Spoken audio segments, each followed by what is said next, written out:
Okay, hold on. Let me. Hello. Okay. Gamers. Let's see. Let's reveal. Oh no. Oh my gosh. I always forget. Like, so what's this face that's up on the screen, Russ? Well, let's just say that the fact of the matter is that I want to try something new. I want to try something hot.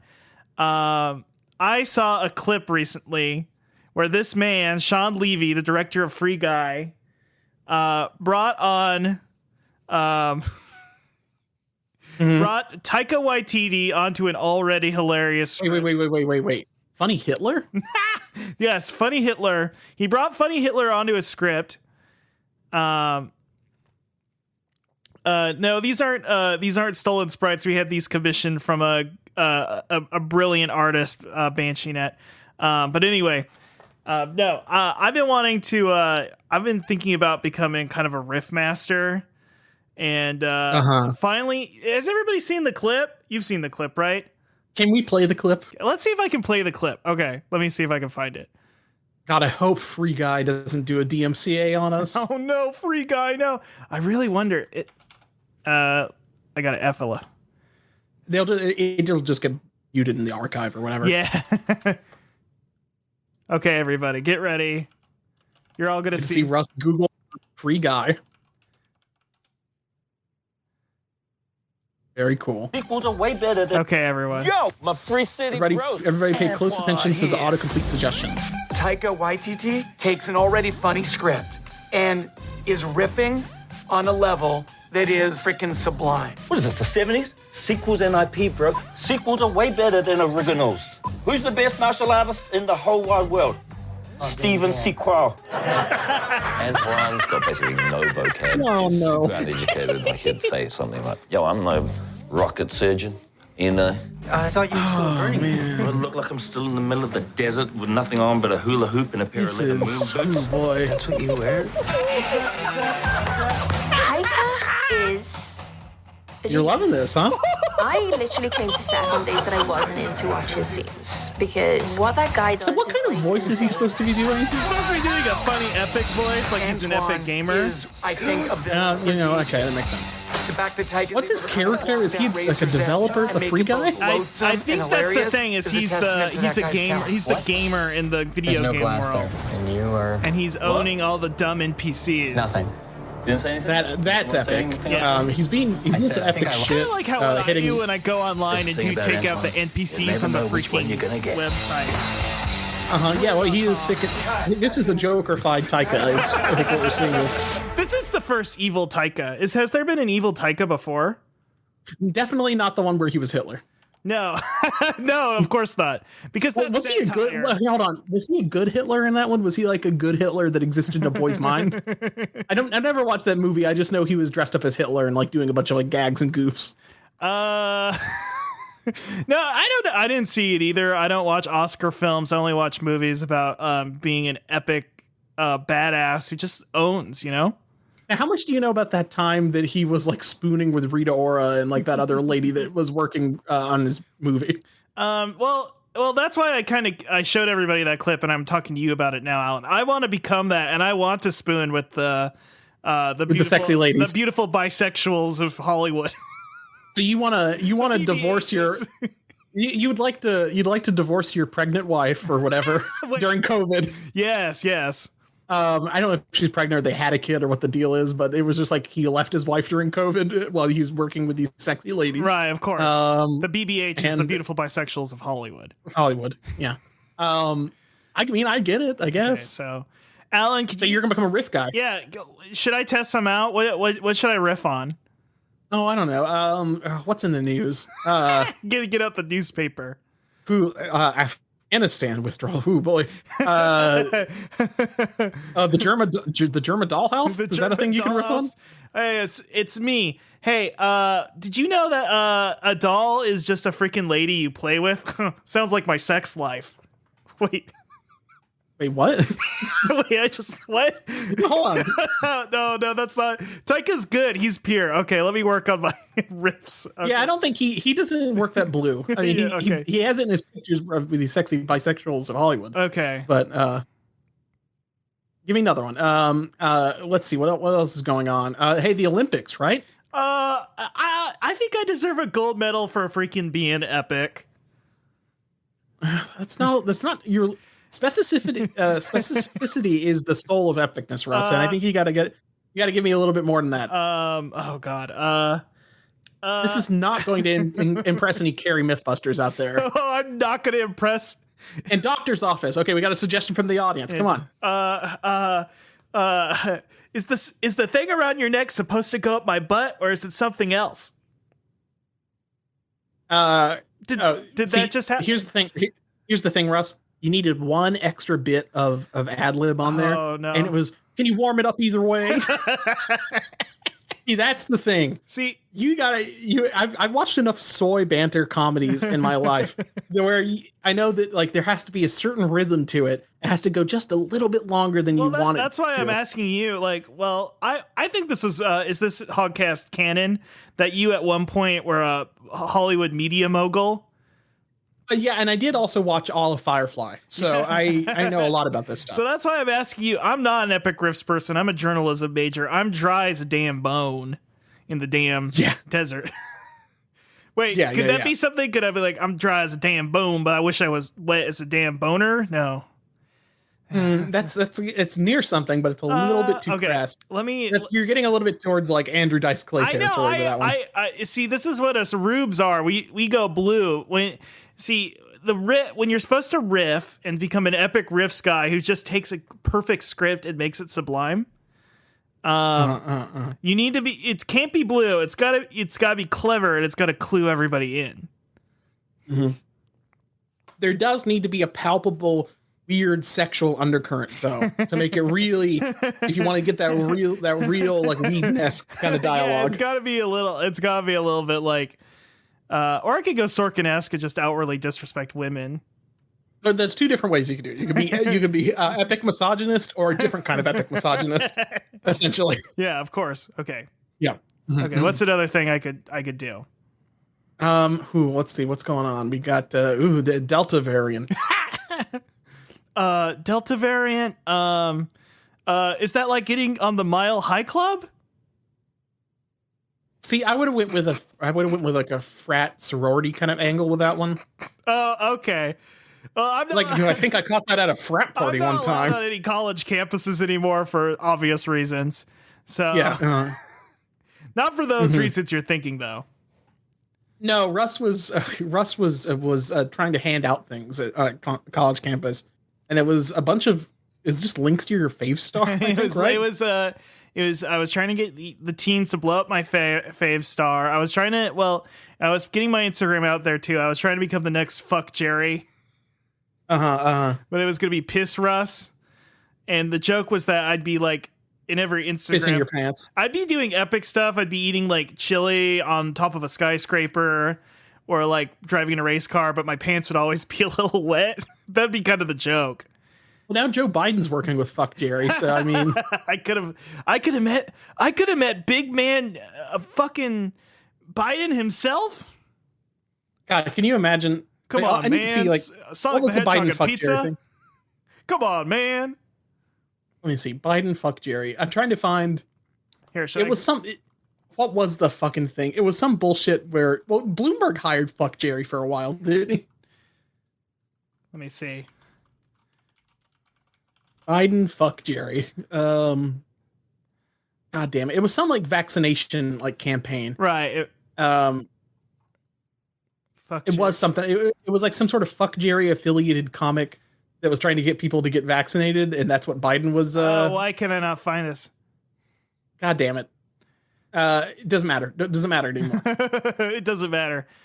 Does not matter. Any other epic riffs or spoofs I should get in on? Mike Lindell, is that a thing? My pillow. My pillow, more like my fap bucket. No, that's not good. That's bad. Why is your stuff is getting weirdly sexually tinged, Russ? I found it, everybody. It was a dude with sign who is a FuckJerry associated talent. Was posing with Joe Biden that says, with a cardboard sign that says, "Look, let's look out for each other and get vaccinated." And then Biden had a sign that says, "This dude gets it, folks."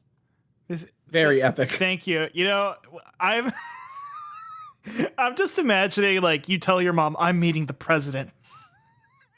I'm meeting the president, and it's to hold up a piece of card with Sharpie on it that says, "Get vaccinated, folks." I mean, that is my dream, is to just hold up, like, a sign and get photographed of me at, like, Disney World being like, where's the damn mouse around here? Stuff like that. Remember that one weekend where that kid mowed Trump's yard? No. Remember that one time where... Do you not remember that time that, like, some stupid little kid came to, like, mow Trump's yard during the government shutdown? I forgot about this. Trump, lawnmower, kid. Yeah, there's a picture of him, like, screaming at the kid on the lawn. It was like an 11-year-old, like, "I mowed the lawn for $50 because Mr. Trump said the government's shut down because Democrat." Look at those trademark badass gloves too. It's pretty epic. Yeah. Has Trump ever touched a lawnmower before? Does he? Besides this? I think he just assumed that, like, everything was AstroTurf. You just put it down. Probably. Anyway. Oh man. Okay, should it what would be my epic riff on Trump? God, well, he's orange. he is orange. What rhymes with orange? Oh no. Oh man. We had to ask Eminem for that one. The only man that can rhyme things with orange. He's too busy working on Let There Be Carnage. Do you remember? Okay. Do you remember? Let There Be Carnage? That's me when I go sloppy in the bedroom. Your stuff is so fucking horny. What the hell? I don't know where it's coming from. This is not me. I'm famously a prude. That kid fucking infiltrated the Capitol on January 6th. That's what Lawnmower Kid was doing. He did it. He rode in on a lawnmower. Not the lawnmower he used. He used a push lawnmower. He used a riding lawnmower this time, obviously. Right. But how did we know? Don't ask. I was just there for normal reasons. Yeah. I go to the Capitol to pay my respects to politics. I go to the church where the guy screamed at God in the West Wing. I go there. That's my main pilgrimage site. And then I go to all the other places from the West Wing. No, of course.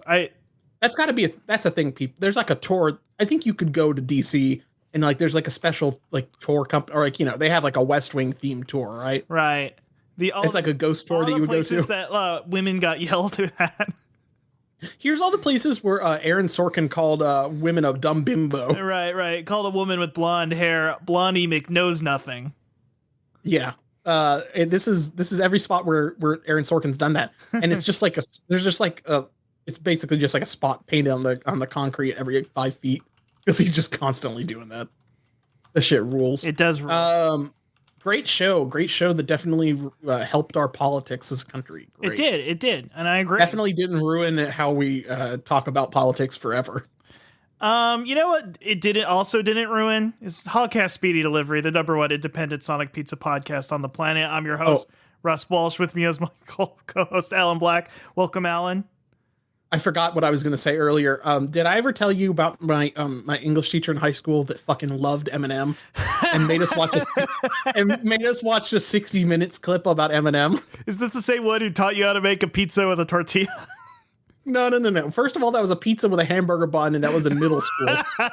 This was in my senior year AP like English literature class or whatever the fuck. Right. I got college credit for this class. I didn't have to take English in college because of how great this class was. Where this guy made us watch a 60 minutes clip about Eminem, where he did literally brag about rhyming orange with door hinge. That was a thing he did in the clip, because he's like, this is about poetry. And then you didn't have to do any Shakespeare that year. You just had to do Eminem lyrics. You just had to reread Stain a couple of times. Oh, should I put in Quillhead's Talk Shop personally? Yeah, do that. There was nothing personal about that Eminem story. Oh, it didn't work very well. Let me try that again, everybody. This is Quillhead's Talk Shop personally. Welcome, everybody. There we go. There we go. Oh my God. Welcome everyone. This is Quillhead's Talk Shop Personally, our most personal segment. This is where we talk about the things that we're worried about. And for us, I think one of our biggest things, we're very upset about the delay of Venom, Let There Be Carnage. Yeah. That was a big one. That's maybe my number one complaint right now. Right. I mean, I'm glad that it's in the spooky season. Yeah, I mean, I kind of think of September as a pre-spooky season. Yeah. I don't want to do one of my classic horny riffs, but I was gonna say it's like the horror pre-cum. Damn it! What? Maybe it's not like horror foreplay or something. It's horror pre-cum. It's not like the horror appetizer or anything like that. It's the pre-cum. Yeah, it's looping things for the real terror. God damn it! Well, fear and horniness are inextricably linked. Yeah, you're right. The suspension bridge effect or whatever. I guess September is the pre-cum to October's I just can't believe cum. I just defeated Alan in facts and logic. I should make a new animated bumper for the rare times that happen. Yeah, you're gonna become the fucking cum debater. That's right. This guy just keeps destroying all these libs with his epic cum and analogies. Yeah, right. I'm sex positive. I'll become one of those sex positivity weirdos. You're gonna become the Ojoy sex toy website. Yeah, exactly. Mm-hmm. Shut the fuck up, Is that cuck? Is that still thing? Is It that going on? Are they alive? That is the cuck people. Yeah, it's the cuck okay. comic. I'm assuming they had nothing should have stopped them so far. If anybody in the audience knows anything about the cuck comic people, let us know. I don't want to look it up because I don't want to get banned on Twitch. I don't want to also look it up because I don't want them popping up in like my recommended things or anything like that, and I don't want my ISP to know that I read that. It's true. Yeah, your ISP will send you a letter making fun of you if you read Ojoy sex toy. Oh God, too much. Yeah, they'll own you. That would be funny. Do you think you'd be more responsible with what they're doing online if you didn't even? It was just like a list that you got of every website you went to within like a month. Right. Kind of like how you know, like your phone bill might say like how many minutes you've had. It's like, here's all the websites you went to, and it just lists them all out. And they rank them by sadness. Well, they rank them by the many times you've been to it, and it's like number one is just like, you know, Pornhub.com. Well, that's just like, cool, oh no, that'll be a cool website. I just like the music that plays at the beginning of the videos. Sex positivity is just like a freaking electron. It's positively charged, and to stop it, you'll destroy the universe or something. That's definitely not what an electron is, and it's negatively charged. Alan, do you need me to wreck you again in terms of facts and logic? I know what ethos. Now, you might be thinking of a positron. Now, what's that? That's the antimatter version of an electron. That might be what you're thinking of. Antimatter. I'm anti-mutta. They're always making me put my toys away. Okay, now that's like if Dice Man was a little kid. That's like a joke Dice Man would make if he was a Rugrat. Baby Dice Man? A baby Dice. Maybe I can't think of like the baby comedy store. The baby comedy store. Yeah, it's like run comedy by store babies. Baby Pauly Shore's mom. I forgot about that. Yeah. And he'll be like the littlest baby, and he'll just be like, "We's the Jews." He'll be the dill to their he's the dill to. Oh man. Well, see, the thing is that if Dice Man was a baby, the whole nursery rhyme thing would make a lot more sense, right? Oh yeah, yeah. Every episode would be built around a nursery rhyme, and he would learn it at the end, and it would imply the lesson you would learn from the nursery rhyme. This is a good show. Most of the Rugrats things are about like them hearing something an adult said, misunderstanding it. Little Dice hears these nursery rhymes, and then he thinks of like a dirty version in his head, and then he tells a joke at the end about you know like hickory dickory dock and et cetera, et cetera. I can't think of any other Johnny Carson. Is he a comedian? He's more a late night guy, but I think at one point he was a comedian. He just did lists and like held cards to his head. Wasn't that his whole thing? There's the guy with the headdress. What was his? Ed There's McMahon. something. What was it? Vince McMahon. Yeah. Well, we don't need to get on Vince McMahon. Next, we're going to be doing a stream where we get cut. Yeah. Oh man. Is he fired his entire company? Is he the only one wrestling now? Yeah, it's just him, and he just stands in the middle of a ring, and he goes like, "Fucking good shit." I think he just like stomps into the ring most of the time nowadays, right? Like that's all he does now. Well, I think he tries to avoid being on screen as much, except for like he does show up for epic shit. Yeah, that's what I'm saying. Like he'll show up for like WrestleMania and just like say something epic. He's gone full Stan Lee.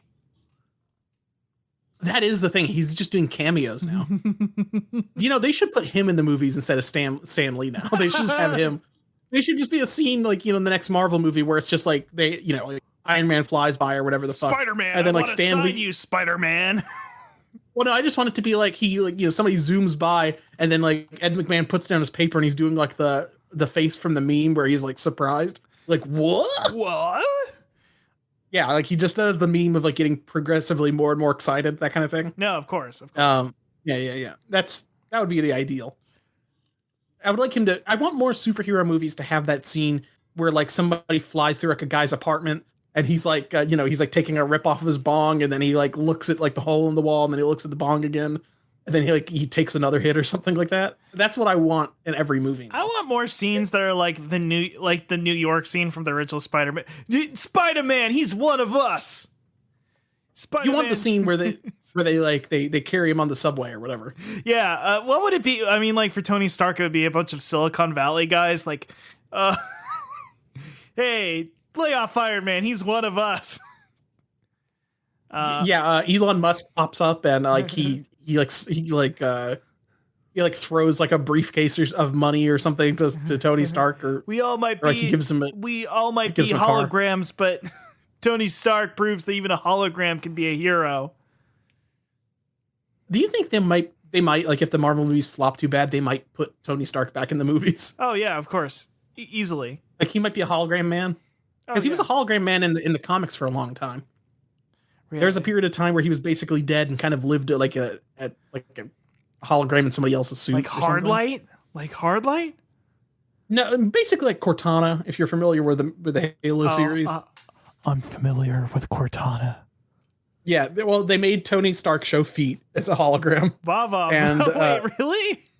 No. Oh, okay. I was like... It was just a little tiny version it was just like a hologram version of him like wearing a suit. Just goes on Twitter just like... it would be funny if they made him fucking wear the Cortana suit. Like that's the only way you can be a hologram is to be wearing like the fucking plug suit. It's the only way. That's the fastest way to render a hologram. Is you gotta have big fat titties, Mr. Stark. I'm sorry. It's part of the hologram matrix. I don't know. It's part of the programming. Yeah, sorry. Is it time for the Watto minute? Oh yeah, let's do the Watto minute. Okay. Oh boy.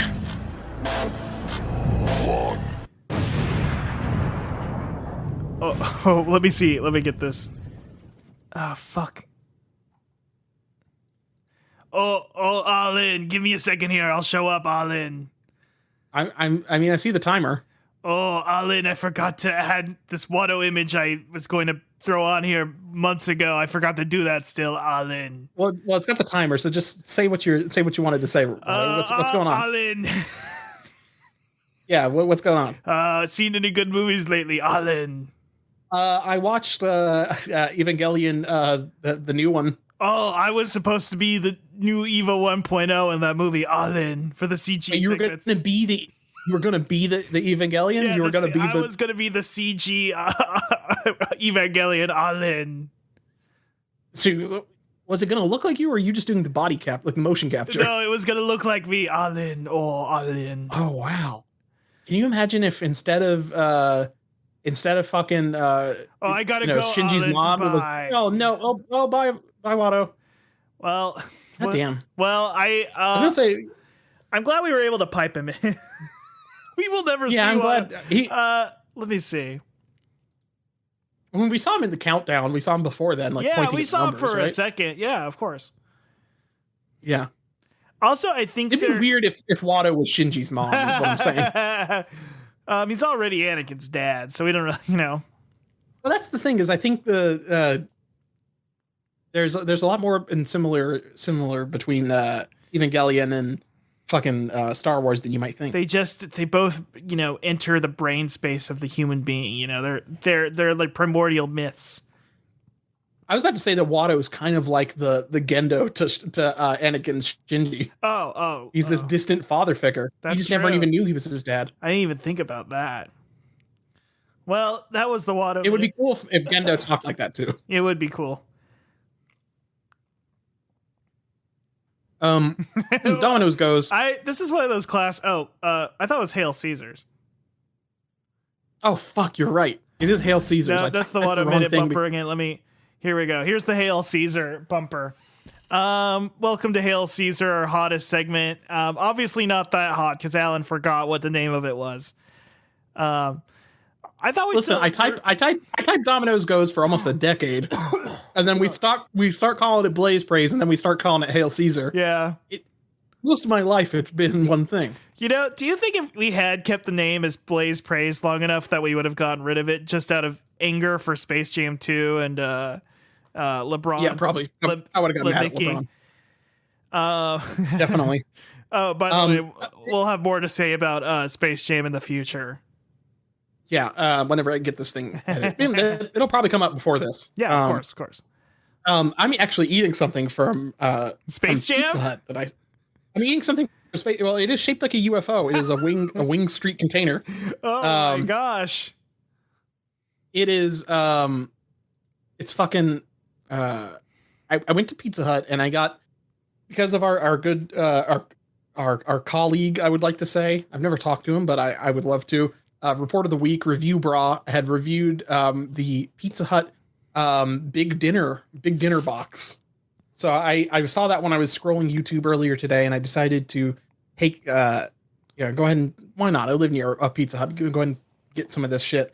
It is 2 medium square pizzas. Let me look this up. What's it called again? See if you can get a picture pulled up. It's the big dinner box at Pizza Hut. This bad boy? That's a lot of beef. It's not. But here's the thing. How much do you think that shit God, costs? everybody's going to see that I have ad block. I mean, I guess it'll tell you how much it costs. It's like $22 for iSpot TV. Isn't that the fucking Nick Robinson web zone? Look at this. Does he work for the? Does he work for Pizza Hut? What was that? I wish he did. I wish that's where it wound up. If Nick Robinson wound up working up for Pizza Hut, then we'd at least have like a reason to hate Pizza Hut. That'd be funny. What was the name of the website that him and the Adam Sessler worked on? Revolutionary 3. Oh fuck. Rev 3. You're right. Rev 3 or whatever. Yeah. The big dinner box. It's those 2 medium pizzas. Some breadsticks, you can upgrade it to cheese sticks, and then 12 boneless wings, all for $22.99. Right. Which, it's not bad. I will say this: there is a huge design flaw in this big dinner box, and do you know what it is? Is it the fact that it looks like you could put wheels on it and then ride it around like a skateboard if you have the ride it like a skateboard? Yeah, which I wouldn't want on a pizza. It's the fact that it's too long to fit in any refrigerator. Why would they make it like this? It's like a 3 or almost, it's like 3 feet long, I guess, maybe. Like maybe 2. It's a long box. I can't put it in sideways, and I can't put it in long ways. And if you brake your car too fast, if you put it on your dashboard and then you brake too fast, then you'll have a lap full of pie. Well, no, I think like if a car in front of me, that scene from Baby Driver where he kills the guy with like the steel beam sticking out of the truck that was in front of them or whatever. Yeah. That's what would happen if you had this in like the back of your truck. You had this big dinner box that would kill somebody in the car behind you if Baby Driver were to slam on the brakes. Yeah, it was somebody who was really lactose intolerant, and then a slice got in their mouth. Oh, the pizza would slammed into their mouth. Yeah, and they would die. They would explode. So to put this in the fridge, I had to take everything out of the box, pile it up on like plates basically, and then put it back in the fridge like wrapped in foil. You did eat all of the food into Tetris shapes, though. Well, that is true. It's just such a stupid idea. They've had a box before that had like little drawers in it, right? Yes, I do remember the drawer pizza. But they put it in this big wide box that won't fucking fit. It's like the Bigfoot pizza again. It's the Bigfoot pizza box, What was essentially. Pizza Hut drawers. I don't know what you would call it. You're gonna find pictures of Pizza Hut underwear is what you're gonna find. It came up, the triple treat box. The triple treat box. I remember the triple treat. There's like a dessert or something on top, right? You know, it is. Pizza Hut is a very funny company because they are very intent on, like, instead of innovating with pizza technology, they're very into containers. They're really like. Which honestly, I like that kind of. That's maybe my favorite part of Pizza Hut. You were is a the person who containers. said Death Stranding was your favorite game of the decade, so now I'm starting to get it. Yeah. I mean, I would love to see that triple treat box. I could carry that on my back for miles. Yeah, exactly. To deliver it to somebody. No, of course. This big giant dinner box is so unwieldy. Right. It's really stupid. The pizza inside it's fine. I don't know how I feel about the square. Shield. It does kind of look like a riot shield. I don't know how I don't know if I like these rectangular pizzas as much because I feel like there's more crust on them. Right. And I feel like Pizza Hut also goes wild with their crust toppings too much. I think they feel themselves a little bit too much over these fucking crust toppings. Right. And the crust toppings aren't that great. Less is more kind of thing. Yeah, they put too much. They think that it's like really great, but it's not really that great. The wings, they're fine. It's the same Wing Street wings. The other thing I got though, not a pizza, but I got their K-Papas. K-Papas? K-Papas. Do you have any idea what the fuck that could be? I don't know what a K-Papa is. No. It is a cheese-filled like tater tot round. What? Essentially. They're like cheese-filled tater tot rounds like you might get like, you know, your Burger King has some of these now, like cheesy tots. You know, I just had cheesy tots today. This is fucking me up. I mean, that's what I've been snacking on at the beginning of the episode. They're a little bit spicy. They've got like a little bit of like pepper or something in them. They're fine. They're a little bit crunchier, like weird exoskeleton than I wanted. I guess the K-Papa's from queso and then Papa's like potatoes, but it seems like something like, is this supposed to be on the Papa's pizza, Papa John's pizza menu? Like, is this a Papadilla? Like, what's going on? I can't tell what it is you can't immediately know what the fuck this is from the name. And it was just on the menu like I would know what it's supposed to be. It's like a word in the English language that we know. Like, what was I feel like I'm stealing from other podcasts, but what was the Applebee's potachos? Oh, potachos? Potachos? Yeah, potato nachos? Well, that makes more sense than K-Papas, I think. I guess. Because there's a bunch of different words that could combine together to make K-Papas, I feel like. Well, at least potachos, I know it's going to be nachos. Thing to me. It's so weird. They're fine. Like, I guess they're okay. They're not as good as maybe even the Burger King cheesy tots, which is, you know, kind of a low bar, I guess, but not great. I mean, it's whatever. They're like a 2.5 out of 5 or 3 maybe. Right. Mine were a little bit cold. The Pizza Hut in general has been okay. The wings, I got like the spicy garlic. I like the spicy garlic, but that's about it. And everything else was pretty middling. Like Pizza Hut is most of the time. Right. Yeah. Tell me about this Handsome Pizza. Handsome Pizza. I did recently return to Portland, Oregon, and I had a slice of a local pizza place. Handsome Pizza. It's a wood fire pizza place. I should have written notes down about it, but I don't. I guess this is more a general discussion of like how we all feel about like wood fired pizza. Mm-hmm. It was very tasty. It was it wasn't super oily. It was that kind of wood fired, very brown, golden brown slice.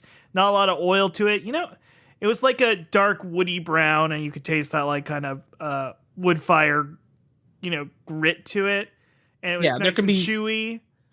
Mm-hmm. But I've never asked Alan, how do you feel outside of like the major? You know, we've already abandoned Blaze Praise, which Blaze probably the biggest wood-fired pizza chain. But how do you feel in general of a pizza place if it goes for kind of the more wood-fired dome style? I like a wood-fired. You like it? I like a wood-fired. I do feel like sometimes with a wood-fired pizza, it's easy to get it kind of soupy. Sometimes. Right. I feel like sometimes you get a situation where like the crust is done, but the toppings are a little bit kind of goopy on top. That was the one we had in LA was like that. I've had a couple. Goopy, so soft and chewy? Yeah, that one they put the fucking egg on, and that was just a nightmare. You did. But, You brought the egg on yourself, though. that was egg on my face, literally and figuratively. You did fall asleep like a child and fall immediately face first in the pizza. I should have. Man, that pizza wasn't a snooze. I think it was my little brother was the one as a little kid who, sorry, Jeff, who fell asleep at their like 6-year-old birthday and fell face first into the cake. Classic kid thing to do. Do you know what my little brother did something when he was a kid?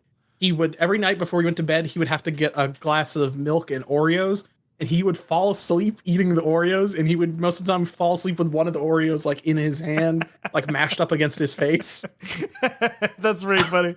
And my parents would take the Oreos out of his hand, and he would be like miming the Oreos while he was asleep like a dog. We all know what you did with the Oreos as a kid. You always finished them, but you never ate the cookies. You just used your powerful tongue to work them.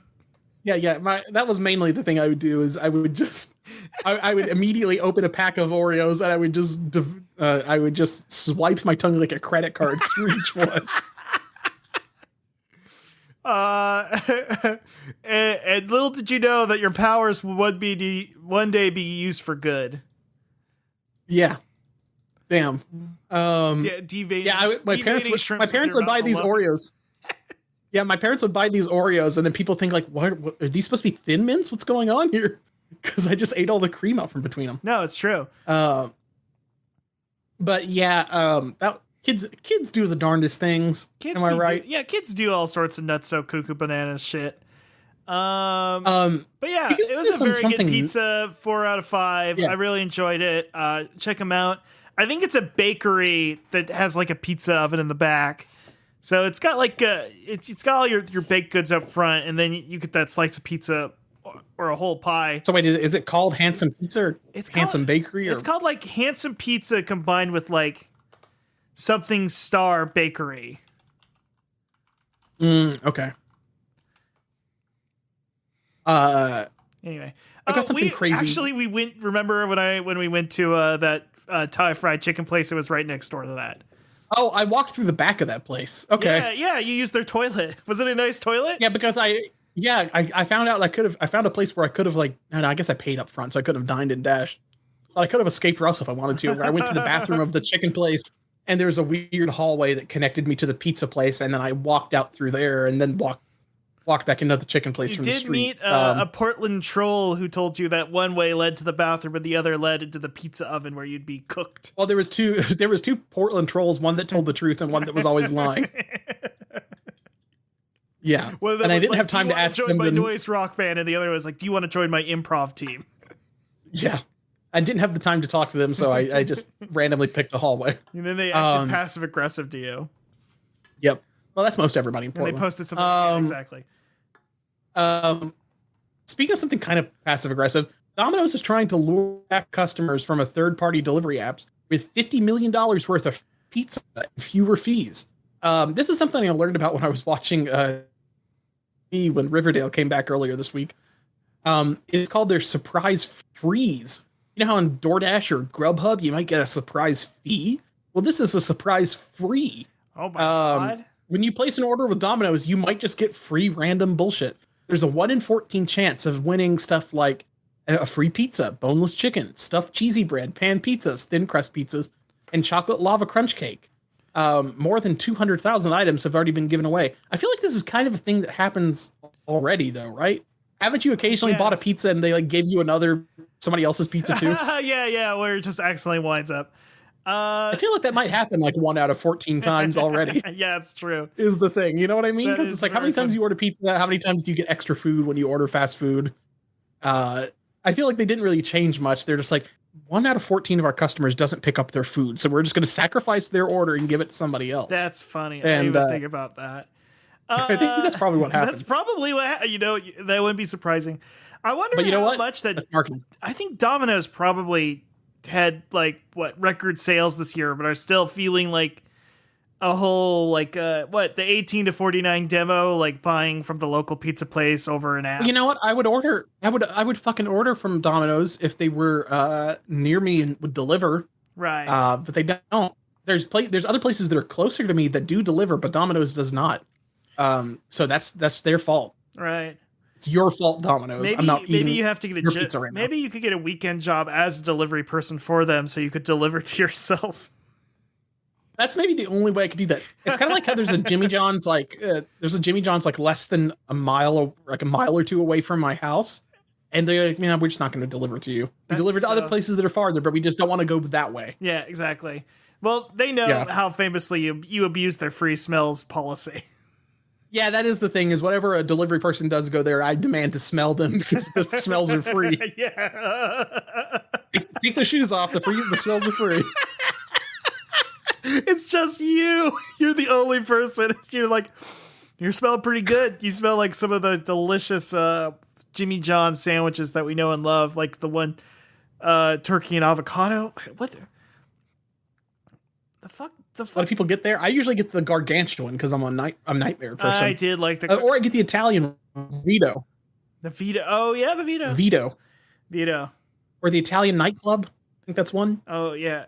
I like that there's an Italian nightclub and the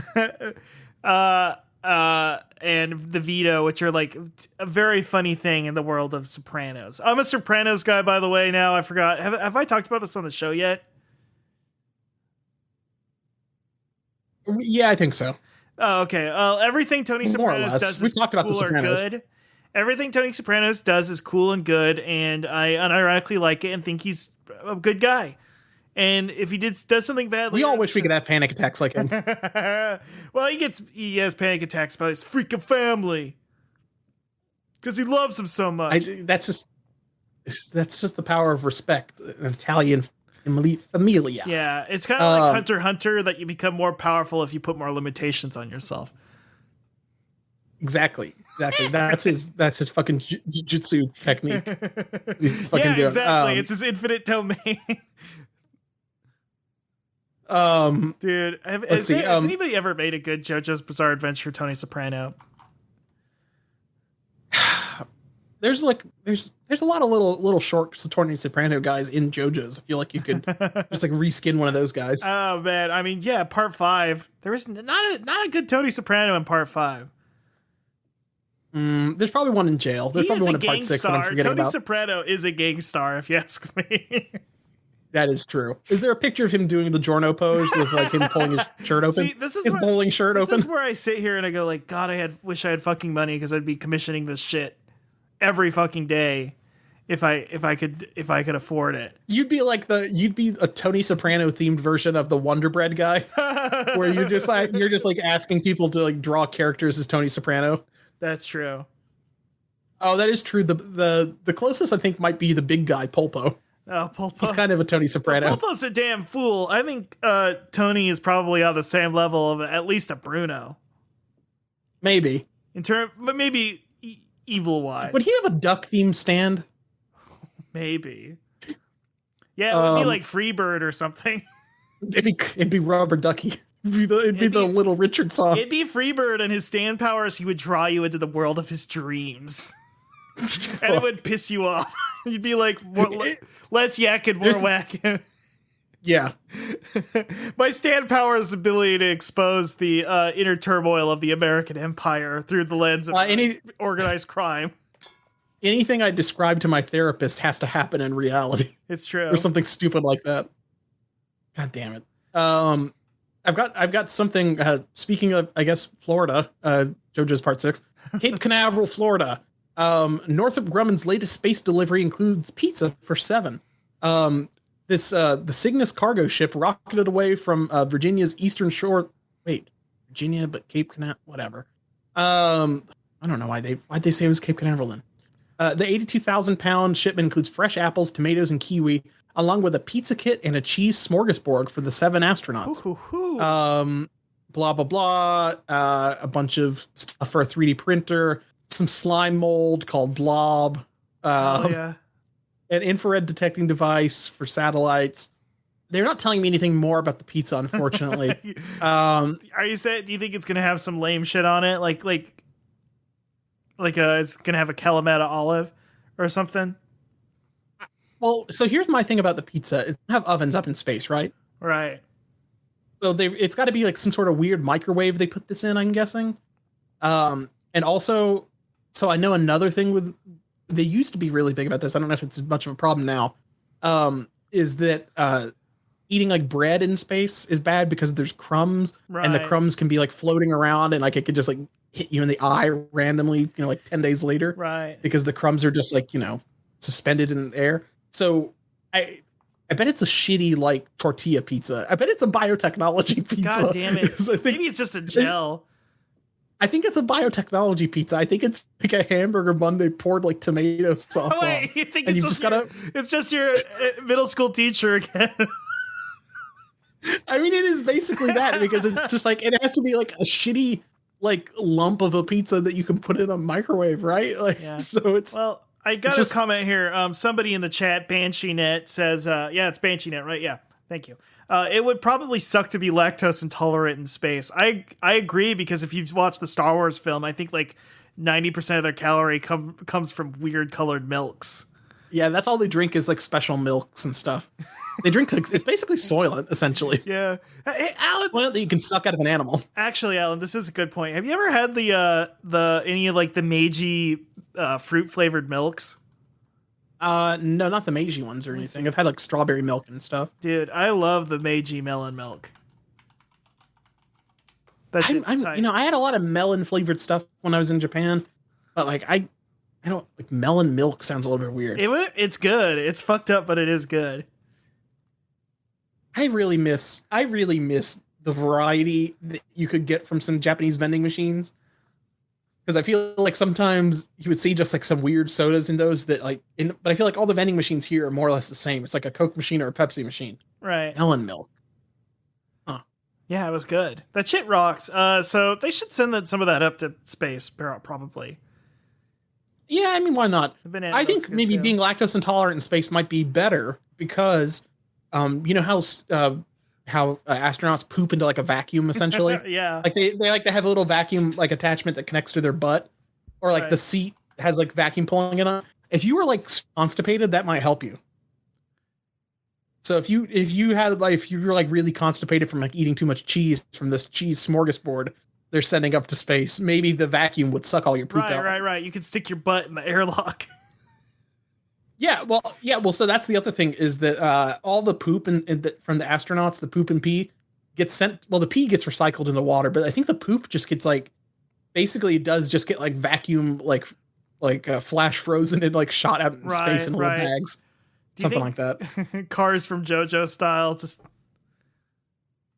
your poop stops thinking. Yeah, well, I just imagine for all eternity your poop is circling the Earth. That's pretty epic, if you ask me. Well, that is basically what's happening, and all that poop is basically circling the Earth for a long time, and it's we're sending freaking society's poop into space, aka Jeff Bezos. Got him. That is a problem because for like decades we were just dumping poop, and like there's like old bolts and stuff that have broken off of rockets. They're just flying around the Earth at hundreds of miles an hour, and it's one of those could like hit like your space shuttle and punch a hole through it. Hell yeah! So eventually there will be so much poop circling the Earth, we might not be able to leave anymore. We're stuck here. Okay, we poop too much. Sorry. I've got a Pizza Hut news. Pizza Hut rolls out new meatless pepperoni. Oh my god! In 5 U.S. cities. This is big enough news. My mom told me about it today. Little Caesars was trying some of this too. This is a thing that's picking up a lot. So the following markets: Albany, New York, Columbus and Macon, Georgia, Houston, Texas, and Jacksonville, Florida are using Beyond Pepperoni, which they say delivers the same iconic taste as their original pepperoni that fans know and love. With this new plant-based option, we're giving customers more choices and more reasons to love Pizza Hut. I think we talked about how like a meatless pepperoni makes sense because pepperoni's not really very meaty to begin with. Right. It's just kind of like a salty, spicy little circle, kind of. Right, like of course. A cured meat seems like it should be easy to replace with. You had the Impossible sausage, right? Yeah, I had that on pizza. Yeah, and it was like indistinguishable. Right. I'm imagining it be the same thing. I've had a vegan sausage before, but what was it? It was like some sort of vegan. it was vegan pepperoni, but it was like this brown curd that was like pressed into a disc. It was very strange. Somebody just like squeezed a little bean and flattened it on your pizza. I'm always squeezing a bean, but No, you're not. oh. Yeah, I feel like pepperoni should be an easy one to do. Pepperoni and sausage. I feel like most pizza toppings you could just do vegan, except for the cheese. I think the cheese might be the hardest part, actually. Right, because at that point it's like the cashew cheese, which Doesn't melt well. It goes up and down. Unless if anybody here has any crazy nut brands they love. Nut cheese. Oh my God, Alan! I thought I was the dirty bird now. Well, guess what? A lot of cheese is made from nut. Oh my God. Let's see. So yeah, the Pizza Hut, they're rolling out all of these meatless pepperonis. I feel like probably most pizza places in the next year or two are going to just have this by default. It's going to either be that or bugs. So within the next, it's going to be that or bugs. God, I cannot wait. Like 5 years down the road, when we're like, when fucking Madison Cawthorn's president, and we're like, we're just talking about how like Domino's is putting bugs on a pizza now. Right. It's gonna be great. We're gonna be living in hell. We're gonna be talking about which celebrities are gonna be like, I actually love eating bugs and I think they taste better. I think bugs are actually really good. Yeah, the celebs aren't just gonna be telling us not to take showers anymore. It's just gonna be like, I don't mind eating dirt. Like It's fine. I don't mind sleeping in a ditch. It's okay, guys. Fine. So I've got something here from VentureBeat. Their category about. Sorry, I'm just imagining a celebrity being like, "Hey, have you heard about the Gestalt project to have humans' souls removed from their bodies?" This is a Nier joke, everybody. But if you haven't played Nier, spoilers. But anyway, you didn't say which Nier game, so Kirsten Bell is just like, "I'm having my soul ripped from my body tomorrow."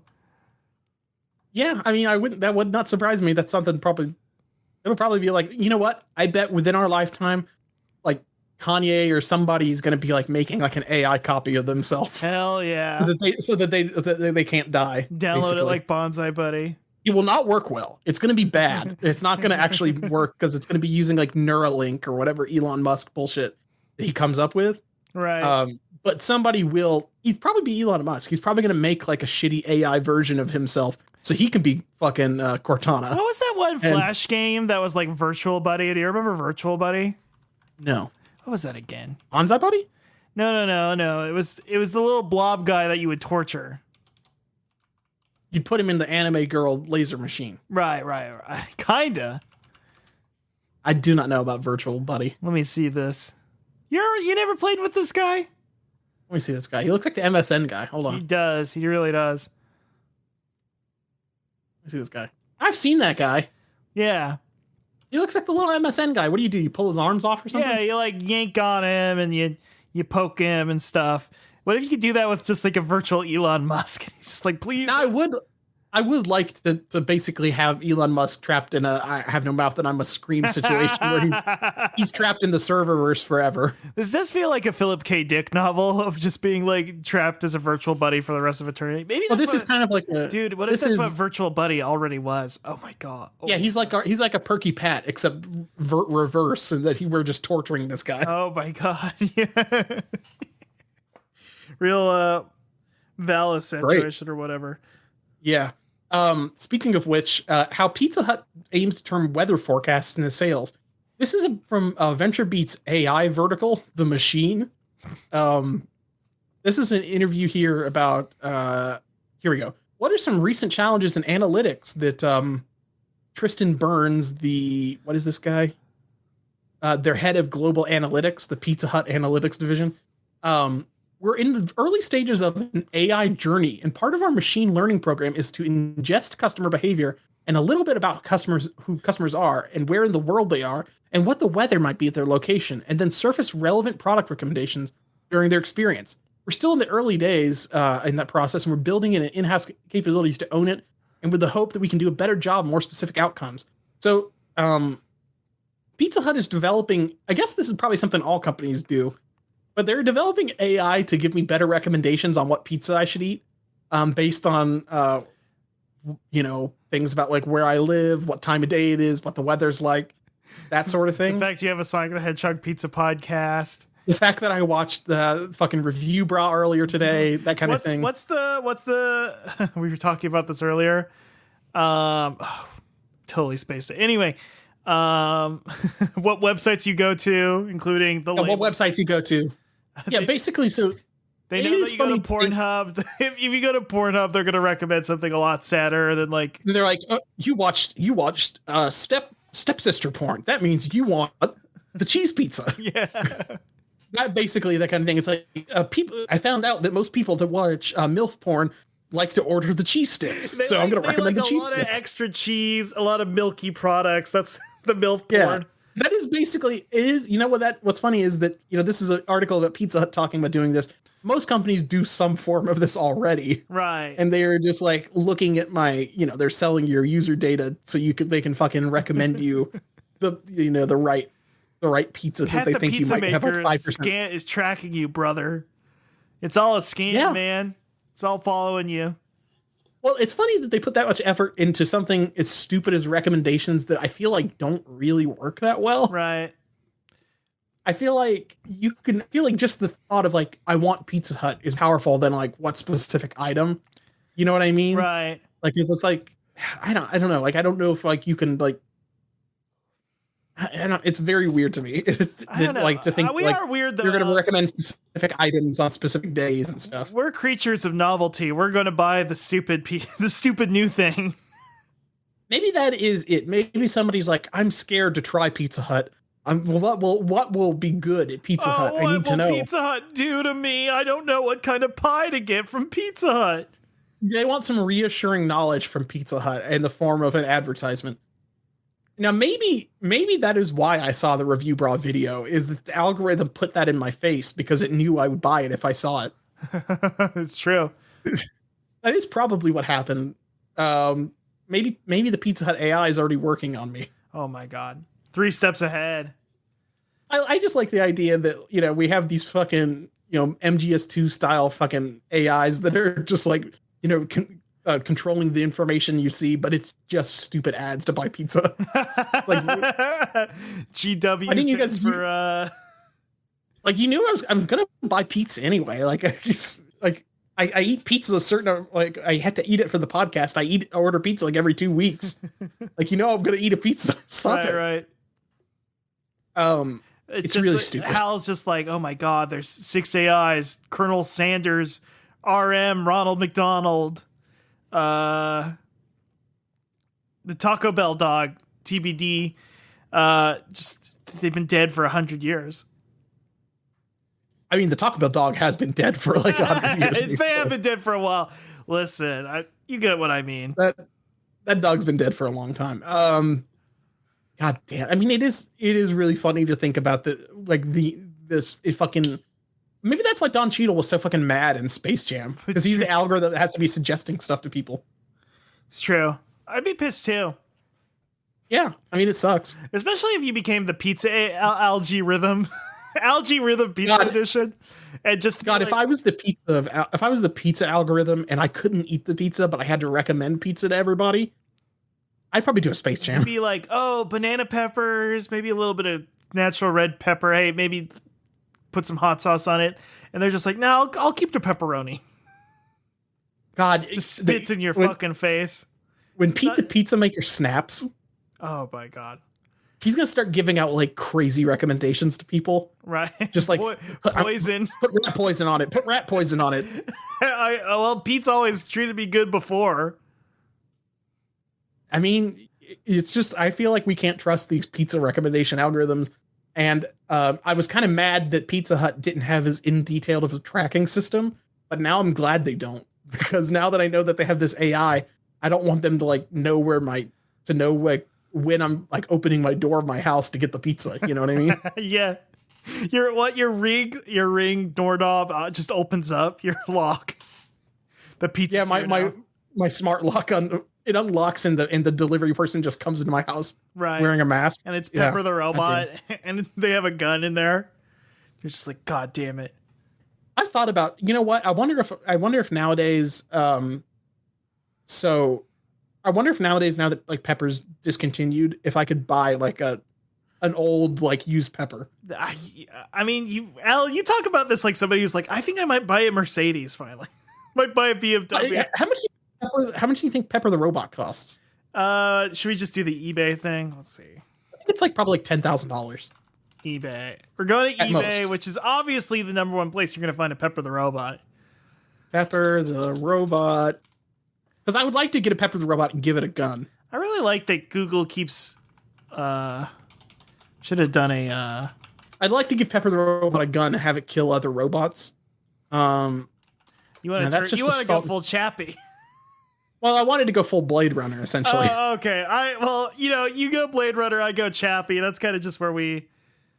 Is that what Chappie did? Did he kill other robots? I think regretfully so, but to defend his human family. I thought he just like did some rap with the Antwoord. No. I think he did a little bit of rap. I can't. Okay, I'm only seeing Salt and Pepper Shakers and Rosie the Robots. I'm not seeing any Pepper robots. I'm sorry, everyone. God damn it! Pepper the robot cost. Pepper the robot cost. Oh, that's nothing at all. That's $1,600. Really? No, wait. Never mind. That can't be right. You have to buy like a subscription plan that's $360 a month. Right. And for 36 months, which brings it to like $14,000 to do it, and just like, yeah, I think we could use a Pepper the Robot. Well, I work remotely now, so maybe I could do like a telepresence robot at the office or something. Hell yeah. Maybe. Yeah, I'm sure they'd let me do that instead of just me driving 5 minutes to get to the office, so I could just go inside. I'm sure they'd pay the $30,000 for this stupid fucking robot. Maybe after they're discontinued, though. Maybe somebody would do like a homebrew Pepper. Yeah, it's powered with a Nintendo Wii with an SD card in it. I control my fucking Pepper robot with an 8-bit dude controller. It's got a fucking Raspberry Pi in its head. That's just basically the Amiglio I got when I was like 5. Anyway, speaking of disappointments, Sonic news, views, reviews, and tunes. I got a hot new review of the worst stuff that I think I've ever purchased in my life. Should I just get into it, Russ? Yes. Oh yeah. Oh my God, this is huge. Should we put out the tweet about it? Should we say legendary moment coming up? No, because it's just going to be me retching. I mean, that's pretty epic. G Fuel, our favorite company, that made the great Sonic power drink, the Sonic Peach Rings, right? Also made a Sanix chili dog drink, and I got some of this G Fuel, and it comes in a special cup that has the shitty Sonic drawing that I'm surprised Sega is able to license now. Did they buy that from somebody? I feel like they did, or maybe it's like distinct enough that I don't know. That is a good question. It has a Sega copyright logo on it, on the cup, and it is the chili dog flavored thing. I mixed this up. When I opened it up, as you guys know, if you've had G Fuel, when you open it up, there's a big whiff of powder that you get, and it almost made me puke. But let me open up this cup and see if I can. Here, Alan, I put the tweet out. Okay. We gotta drive the traffic up. People need to hear about this. People have been asking for a while now. What is this flavor going to taste like? I did not buy it. However, I did have friends who bought it for me. Not a joke. But you have it and you haven't drank it? I have not. No, it's in Portland right now. I had friends pick it up for like a gag gift, and then it showed up late. So I'm gonna at some point. You want me to go ahead and just open it and take a sip? Okay, no, let's just I feel like I'm trying to drive up traction. One person left while you've been dragging this out, Russ. Okay. Listen, folks, get ready. Get ready to clip this. Listen, if you come into the chat later, just ask me what it's like, and I'll tell you it's bad. Okay. Okay. Hold on, let me open it.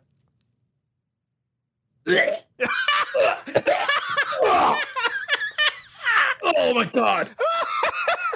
Holy shit! Hold on. I gotta open my vitamin water. That's so funny. As somebody who just made chili the other day, it was a big fan of it. Jesus. I made chili with homemade tomato paste. I was very happy. You know what? That's exactly You know what it's exactly like, Russ? No. Oh, okay. No, tell me. Have you ever bought those McCormick like chili seasoning packets? Oh, Like the packets of like dry seasoning? No. Yes. Have you ever bought those? Yes, I have. It is the exact like concentration and like horrible like smell and flavor of that. But it feels like it's not even diluted. Like it's just that overwhelming of just the fucking chili dog flavor. It is just like somebody took a McCormick seasoning packet and dissolved it in fucking water. It is that repulsive to even get near my face that like just the tiniest sip made me want to die. Have you ever had that thing where it feels like you could taste it and like it's something so spicy or like has such a potent flavor you could feel it in your eyebrows? I feel it in my entire bones in my face. It's awful. Alan has been defeated by this horrible drink. It's the worst shit I've ever had in my entire goddamn life. It's the worst beverage.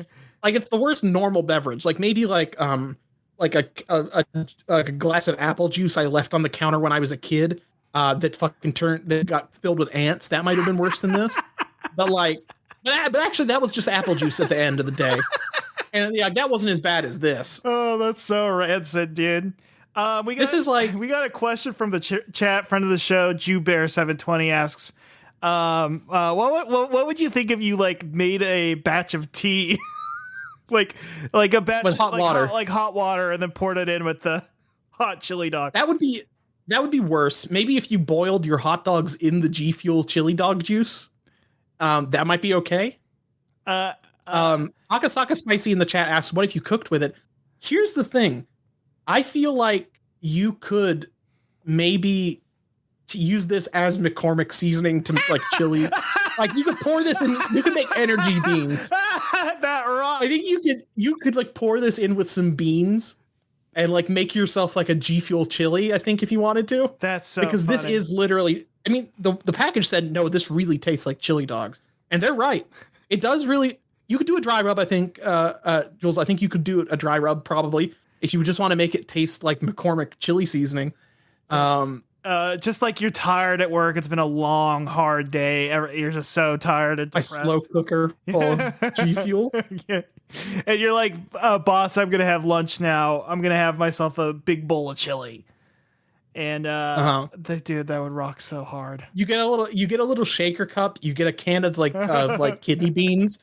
And you like pour them into like a bowl together and stir it up. Dude, you just pour it straight into the bowl of chili of pinto beans. And it mixes with the pinto bean juice. It's so bad, man. Like it's so fucking bad. That I might have to throw away this cup now. I don't know where I'm gonna even dump this out. Because like I don't want to smell it anymore. I don't want it. It's gonna get all gunked up inside of your it's gonna fill my garbage disposal every time I run my garbage disposal. I'm gonna smell like a million chili dogs coming out of it. God, you're having a Lady Macbeth out damn spot situation, but with the okay. So here's the other thing that you might not know. It is like red. Oh, like it is that's not good. It's like a reddish pink. Oh, it's not like super dark red. Oh, that sounds bad. Well, the thing is, you can't really tell just by looking at the powder because the powder just, is kind of chalky white. And it even had a weird, maybe it was just the lighting, but it had kind of like a weird green tinge to it. And it does almost kind of look like hot dog water red, to be honest with you. Actually, that owns. How I'll take a picture of this. Scale of 1 to 10, how Fred Durst do you feel right now? I feel like shit.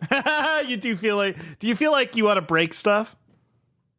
Yeah, I'm gonna go break this fucking shaker cup as soon as I'm fucking so funny. Done with this horse shit. This stuff sucks so bad. I don't know if I want to keep the powder in my.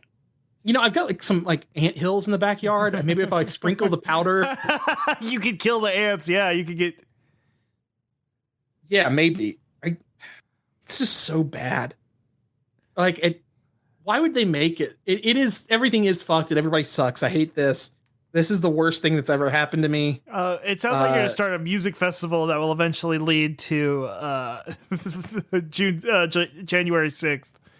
Basically, yeah. Yeah, I think so. I think basically I'm going to become a juggalo or something now, I think. No, they drink Faygo. They wouldn't drink something like this. God, I need to do more vitamin water. I don't want to have to deal with like any like fucking like burps of that stuff. Like it is not. That's so funny. Well, everybody, thank you for joining us on this historic moment where Alan, and I will be doing this in the future, by the way. Someday I will be trying this live on the air. And I have to imagine it's going to be good and delicious, and maybe I'll like it. Maybe I'm that special. I'm that little freak. You know, if anybody would like it, Russ, it would be you. Because I'm a fucked up little freak. Yeah, I think you are a little freak that'll drink hot dog water. So I think to keep you in might turn like with new metal terminology, I'm a freak on a damn leash. Well, wasn't there a fucking thing? There was a Limp Bizkit thing called like the hot dog flavored water, right? Yeah. That's why. That was the joke was. Yeah. Okay. Yeah. Okay. Wasn't there something? Also, you do love Limp Bizkit. I do love Limp Bizkit, mostly the stand from Part 6. But that's true. But also Rollin, Air Raid Siren or whatever that thing's right. called. You always listen to that every birthday. Yep, every birthday I listen to Rollin. And then you just think about your life. It's just so, man. I'm going to move this off my desk because I don't want to look at it anymore. I don't want to like smell it. I love that it's red. That's the funniest part about it. To me, it's like, what is the easiest dye? What's the cheapest and easiest dye for this terrible gag gift? I guess it's red. It sucks so bad. The thing is, I've got the good Sonic G Fuel downstairs, and that stuff's good. I could be drinking that. I don't know if I want to ever drink it out of this same cup anymore, though. I don't know if I can drink anything out of this cup anymore, though.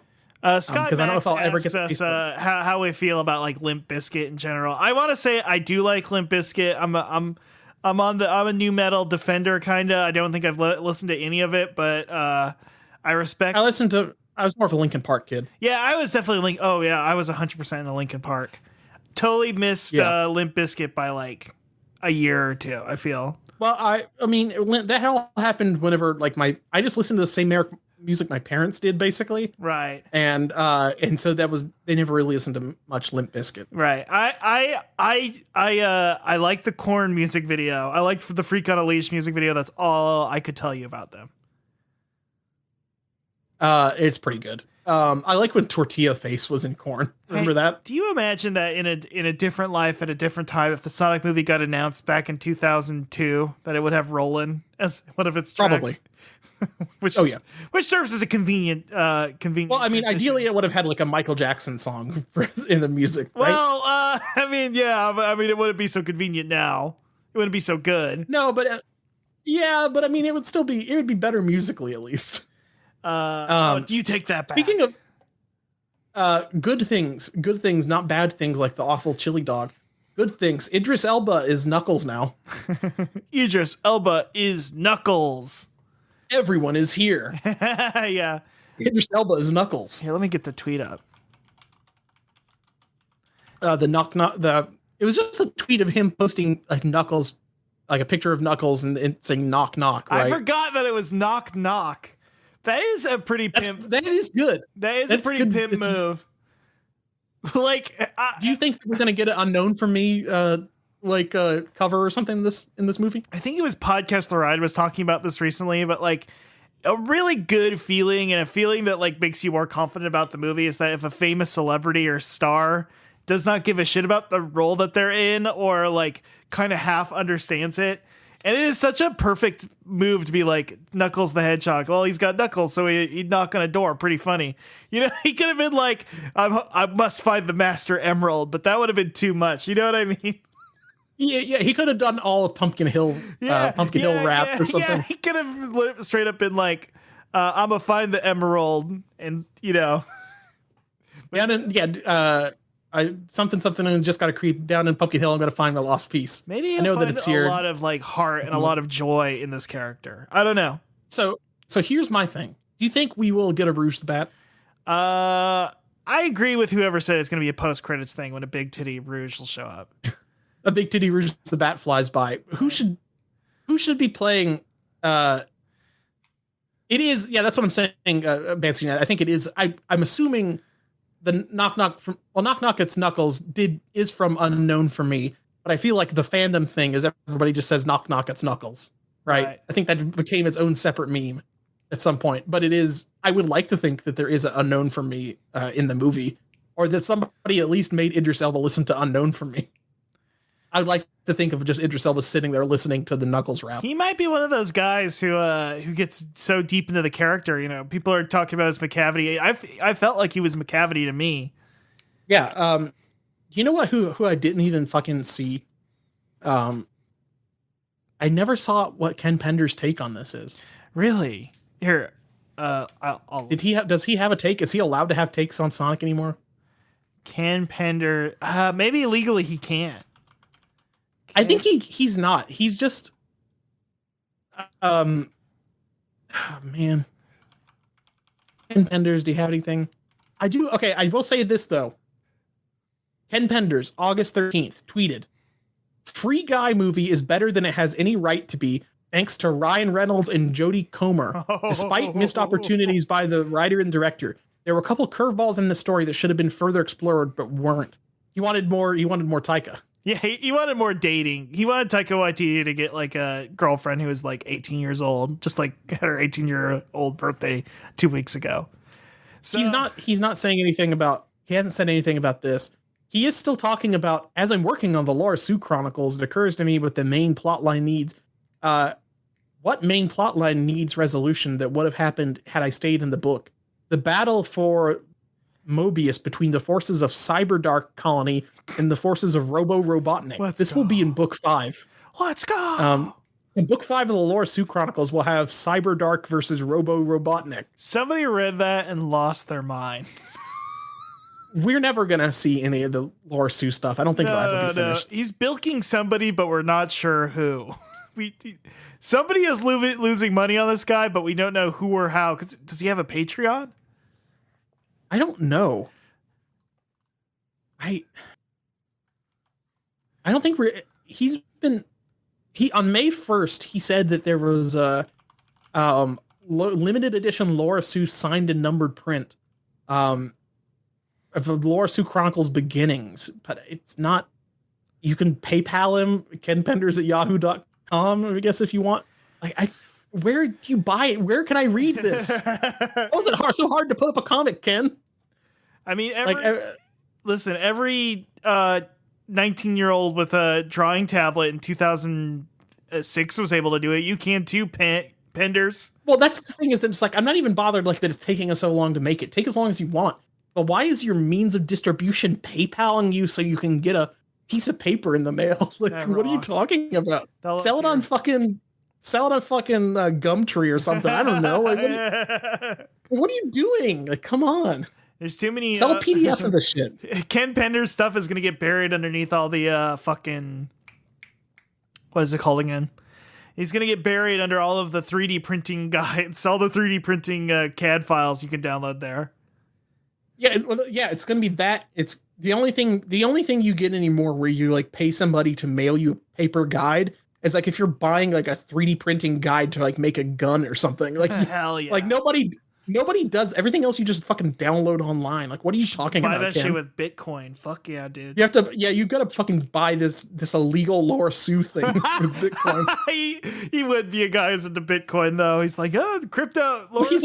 Laura Sue is the first NFT comic series. It is kind of though. That would actually rock though. I would be into it if yeah. The one NFT I would own would be the Laura Sue NFT. Yeah, that would rock. One that's just actively devaluing constantly. God damn. The Laura Sue Chronicles. He would definitely put that on like the cover of the first issue, the first ever NFT comic. Just so fucking. TJX6, where you have to hook up with him to get the. Yeah, you got to get the fucking fraud Bible. I've got to fucking buy. From Ken Penders, this fucking scam Bible. That rocks. So I can get the methods. Dude. Yeah, hell yeah, God damn it. It would be cool if you bought the Laura Sue Chronicles and it was just the TJX6 scam Bible inside. That rocks. You're preaching to the choir here. Yeah, that's what I want. That is one Bible you don't gotta preach to this priest. Sega admits it announced the new Sonic the Hedgehog game a bit too early. they announced from the where, like Sonic, it was just like a shot of like his feet running, and you saw some pixels coming up off the ground. Right. They said they announced that too early, probably because they don't have anything else to show us anymore. Right. I feel like this is one of those like companies that got hit hard by the pandemic. Yeah, and well, everything in Japan's still kind of shut down mostly, right? Right. Because they don't have much of the vaccine, because America is the one that handled the situation worse, Right. but also has the most vaccine, but also we don't want to take it. Yeah, it is funny country, very funny country.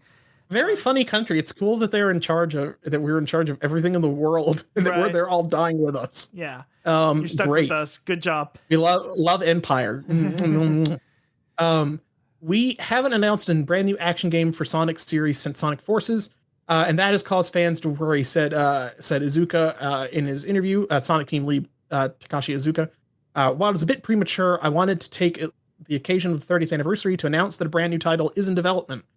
It's more symbolic. The mysterious symbol that we saw, it's something symbolic that appears in the game, but a meaning is a secret. He's not going to say anything else. They'll share details later. We'll probably see something. They're saying that it's coming in 2022. I don't think that's probably going to happen. Nah, I doubt it. I bet we'll see a trailer at E3 next year, and it might be like scheduled for like Q4, but I doubt it could be another Sonic 06, and they're like, well, it will come out in 2022, whether you like it or not. Yeah, it's not going to be bad. It's going to be another Cyberpunk situation. It's just going to come out unfinished. It will be just as big as Cyberpunk 2. People will be just as mad about it as Cyberpunk. I mean, some people will. Some people will. Me. Yeah. The author of this podcast. I've got something good here. Sonic 2 boss toy can be defeated by hitting its weak spot 3 times. Oh, wow. This is actually pretty sick. It's basically the Death Egg final boss from Sonic 2. And there's a little catapult that you put a little rolled up Sonic into, and you launch it at the Death Egg, and he'll fall down after 3 times. There's a little GIF at the top of the page showing you can launch a fucking little Sonic toy at it. Hell yeah. That's good shit. I like that. Jack Specific, good job. Jack Specific, I know that they aren't your Figure Arts or your SH Bandai kind of stuff, but they put out fun stuff. This is pretty sick. I would like to, if they had like a big egg carrier like playset or something. Pretty badass. Oh, and the thing when it falls apart, like all the arm, like the limbs fall off. That's cool. Yeah, I like it. Yeah. I like that the limbs fall off. That's badass. And then you can pop them back on. Jack Specific made some weird Nintendo stuff that was kind of fun too. I remember that. Yeah, you know what? Pretty fucking good. I'm smiling. I'm having a good time thinking about it right now. I might buy it just because I like the way that the Death Egg statue kind of looks. It's kind of badass. Good shit. Thank you, Jack. Big too, actually. Holy shit, it is kind of big. Yeah, it's like a sizable toy. I've got a 2 to the week. Don't click the link yet, Russ, but I'm going to give you a name, and I want you to tell me what you think the character looks like. And the chat can guess too. Saffron B or Lady Saffron. Ooh, Lady Saffron. Well, obviously it's a bee. It's part of the Charmy family. Is Saffron B Charmy's mom? Is it the queen?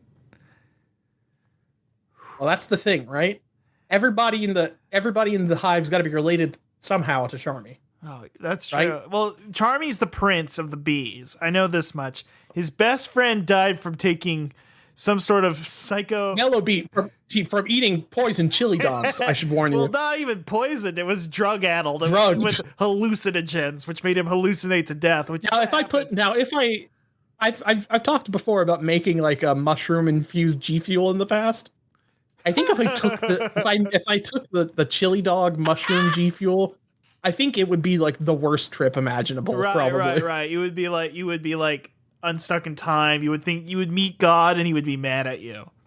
Yeah, usually when I get unstuck in time and meet God, he's usually happy with me. But if I will say, Akasaka Spicy, you nailed it. It is, well, not Charmy's GF, is fiancé. Oh my God. Okay, so it's a fiancé. Yeah. She's probably wearing like a tasteful polka dot dress. She probably looks super trad.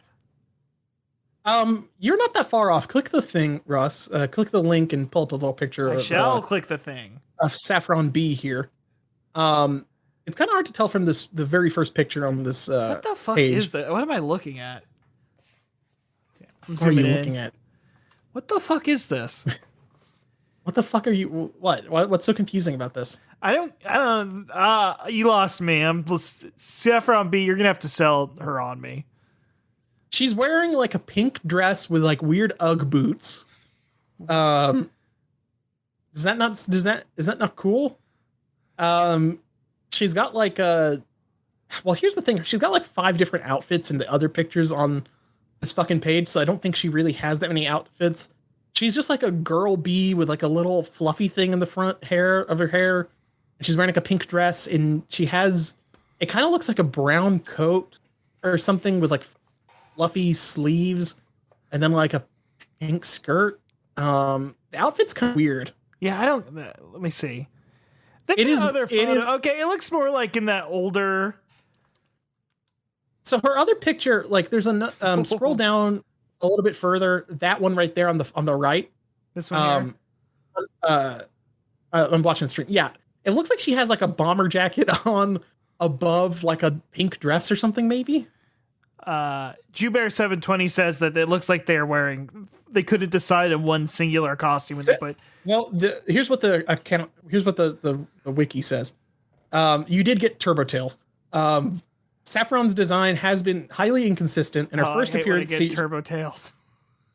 So they've said Ken Penders depicted her with shorter hair, and her face antenna and body were now pink, but then she wore a pink tunic-like dress with a cape, gloves, and boots, but they're all purple.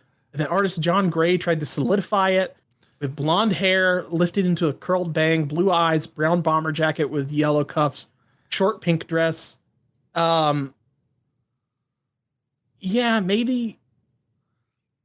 It's very weird. She is his fiance. When did they meet? A childhood friend of Charmy the Bee residing in Golden Hive Colony. When confronted by his acknowledgement ceremony, he decided to flee his royal responsibilities. I think we've talked about this before. That is weird. You can see her crotch in the first one. Yeah, that is very strange. Maybe the bee people are just a very open people. Maybe they just... Well, they don't have the same genitalia as mammals should, right? Yeah. So, I mean, maybe in their culture, the stinger is the most sensuous organ that they don't want revealed. They just got to cover their ass, I guess. I mean, and if they use their stinger once, they might die. I don't know. Maybe they're more like bumblebees, and their stinger isn't. I don't know. So I think they've been engaged for quite a while now. It seems like. I guess they've never been. They never got married. Oh my gosh. Damn, they're not a married couple. Always the bridesmaid, never the bride. I get that. Charmy feeling. was seemingly annoyed by her when he fled his home. Not long after his return, his friends on Angel Island received a letter announcing their engagement. The Golden Hive Colony was presumably destroyed before they could be wed, but the two remain almost inseparable companions. Their bond is incredibly strong, having been one of the few memories to survive at least somewhat intact after his time in the egg grapes. Remember the egg grape chamber? I forgot about the egg grape chamber. Is that like a Snively invention? It was something Eggman invented to draw the life force out of living beings to power New Megalopolis. That's right. We talked about this a long time ago. I remember this image. Yeah, and I guess he trapped Charmy in there, and that was some of his memories of his fiance were some of the ones that were not harmed. Damn, dude. Damn. Does she do anything cool? I don't think she does anything cool. Does she have a gun? What's her weapon? Does she have a weapon? No weapon. Abilities. She's capable of perpetual flight and is in the air. Oh wait, that's Charmy. That's his abilities. I don't know if she has any abilities. I guess she has the same abilities as Charmy. It just says here probably. She can fly, and she can shrink to bee size, so she can become the size of a bee. Wait, what? Well, I don't know. That's what it says right here. Shrink. I'm highlighting. Is that something that all bees can do? I mean, we need to get further. I do feel guilty. I didn't get further. I don't think that's right because Charmy can't shrink to bee size. That doesn't make sense. Well, maybe that's her. Maybe that's to quote the Dark Crystal. Maybe it's just a girl thing. Maybe it's just the girl. I searched for shrink on this page, and there's no other mention of her ever shrinking. So I think they just made this up. Are you saying this might be a weird fetish thing? I think somebody has a weird fetish about eating Charmy the Beast's fiance. You know what? Man, maybe I'll kind of get it. No, that's a little. I'm sorry, I'm still on my riffing mode. She's technically a member of the Chaotix, I guess. Right. Cool. Yeah, there's a picture with the Chaotix. I need to get further into this. What are the Chaotix in the comics again? Are they like a secret society? Is it a group? They're like Knuckles' posse. They're like his entourage. His entourage. Yeah. It was originally formed when he required help in defeating Robotnik and Metal Sonic after the Knothole Freedom Fighters were captured. So, it's his team he put together one time. Right, it's his squad, it's his gang. And then he became detectives at some point. Oh, it's kind of like Tony's gang. It's Tony's crew from Sopranos. Yeah. Who's Big Pussy in here? Well, I mean, who got whacked? Oh, sorry, spoiler alert. Yeah, it's probably Mellow B. Oh, no. Maybe Ray the Flying Squirrel, I don't know. Akasaka Spicy asks, are any of the other members of Chaotix in a relationship? I don't think so. Let's see. Knuckles has been at some point in time, right? Right. Does Vector the Crocodile have a wife? Is he looking for somebody? In Light, well, because remember, in the future, remember in Light Mobius, he had a son named Argyle. That's so true. I think Vector does eventually wind up with somebody. I don't know about Ray the Flying Squirrel or the Mighty the Armadillo. Lost. That's a funny way to put it. Julie Sue, we know. They are not canon anymore. Oh my god, I guess Saffron might be part of the Penders verse now. Hey, also, Julie Sue is Knuckles' girlfriend and his distant relative. Did you know that? It makes sense, but still, it's what?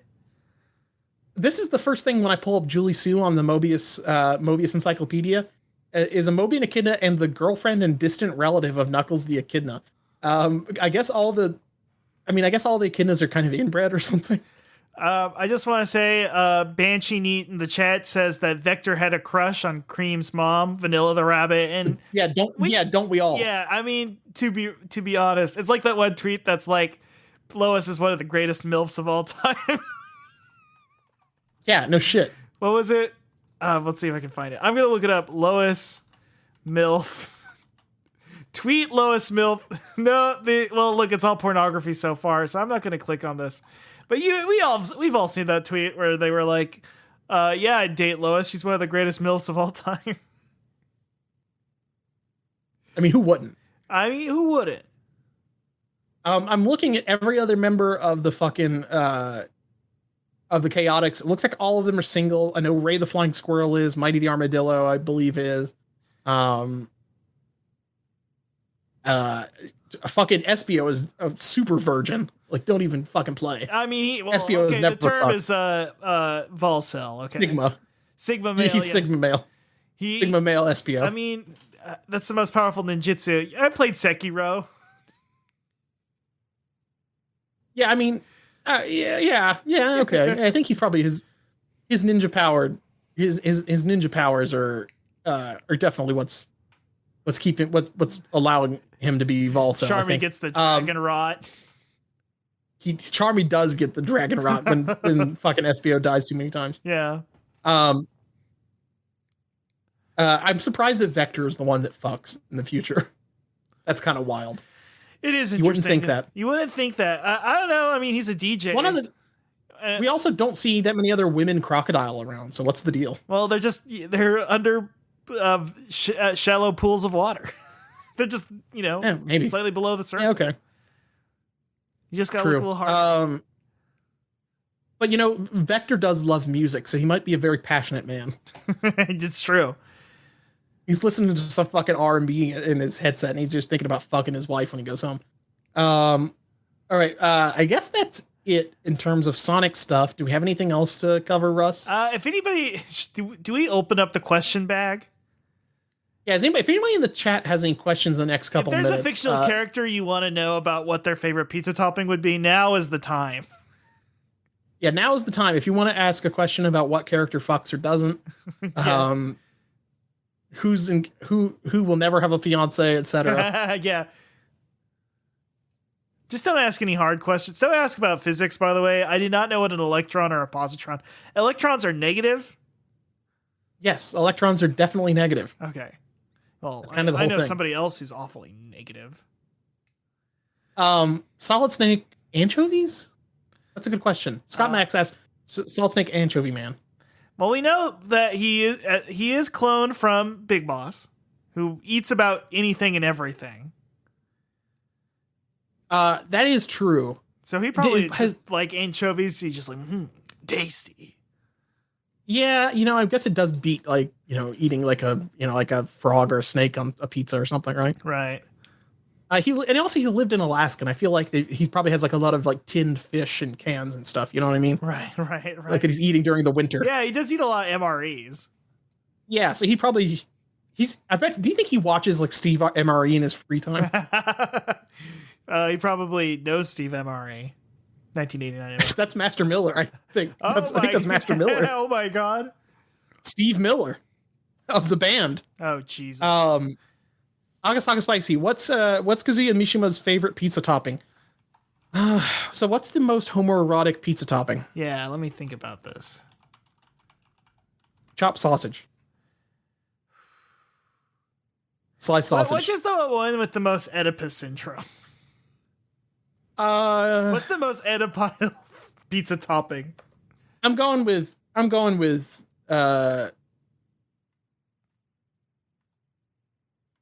oh, that's who that is. Yeah. Who are you thinking? Okay, I was thinking of the real guy in okay, hold on. I was not thinking of that Mishima. Well, who are you thinking of? I was thinking of Yukio Mishima, the guy that the weird like the weird nationalist, like the guy who like the guy who did a coup attempt and like ritual suicide in Japan. I was thinking of Yukio Mishima, not Kazuya Mishima. That's why I said it was the most homoerotic topping. Well, because he wrote that Professions in a Mask. Like, I guess Kazuya's a little homoerotic. He's got the big muscles and he fights a lot of men and he's good friends with King, or maybe not. I don't know enough about the deep Tekken lore. But yeah, they definitely did add Yukio Mishima to Smash. Listen, Sakurai doesn't drink water. And he's very into turn of the century Japanese politics. Yeah, wait, well, when was this guy around? 1925 to 1970. Yeah. Phoenix Wright. He was that guy that was like he was that guy that was like very like closeted gay. He wrote that whole thing about like his like growing up in Japan and like and he wanted like basically a return of the Emperor of Japan, and he tried to like have a coup at some point. Do you think he has the devil gene? Is that something that the other guy has? Yeah. Is that the gene that makes you throw people in volcanoes? Well, it turns you a demon, but it doesn't help stop you from throwing people into volcanoes. This guy throws people in volcanoes, right? Yeah. Okay. So yeah, I bet if Yukio Mishima could have thrown somebody in a volcano, he would have. Yeah. I mean, who wouldn't? Basically, I mean, is what I'm saying. I do it at a heartbeat, especially for somebody like. It is the Betty Cooper DNA thing. It is serial killer genes. Yukio Mishima and this guy from Tekken or whatever the fuck also has serial killer Betty Cooper genes. Oh man, that's another clip. I'm gonna have to clip that one. God damn it! They have the same last name. Alan mistook Kazuya Mishima for. For Yukio I Mishima. see somebody say Mishima in the chat. I'm like, oh, okay. And you know what? It wouldn't be weird for somebody listening to our show to ask us about Mishima. Alan knows that our primary demographic is overseas Marxist lesbians. So, That is true. Like, yeah. I mean, like our good friend Kai is always talking about Mishima, so it didn't seem crazy. No. to hear somebody talk about Mishima. Well, let's just do one more. What was the last one? Do you think Froggy has had sex and Big hasn't? That is a great question. Probably. I But frogs don't have sex the same way we do. That's true. Do you think that Froggy's one of those frogs that like shoots the sperm from its back and then the other one catches it floating upwards? What's that frog called again? Which one are you talking about? The Suriname toad, which puts the eggs on its back and then... Yeah, and they have to swim in a cycle. They have to swim in a circle. Unless that one of those myths that got disproven, like Gila monsters or whatever. No, Suriname toads do have a weird reproductive cycle, but those are the ones that most female frogs like have like the eggs collected on their back and then like the male like nuts on their back or something. Yeah. Or they lay the eggs in the water and then the male just like nuts on them, like kind of like a fish would. Right. But the Suriname toad is the one that has those little pockets in its back. Right. That it Warning to anybody who has trypophobia. My bad.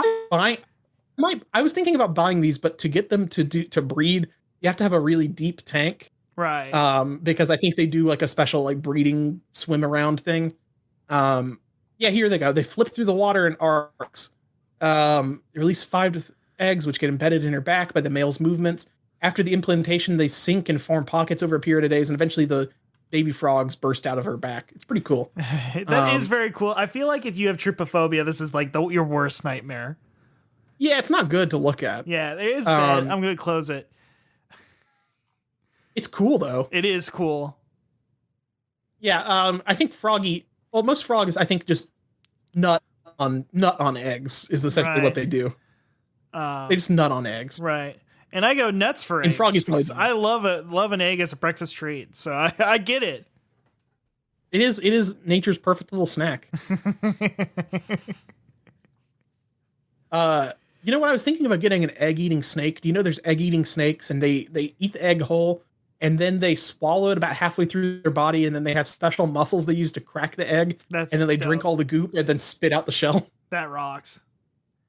And also because they crack the egg partway down their throat, they can't eat any eggs that are like developed because they can't drink a baby bird. So they're able to smell if an egg is fertile or not just by like through the shell. They can sniff and tell if an egg is good or not to eat. That rocks.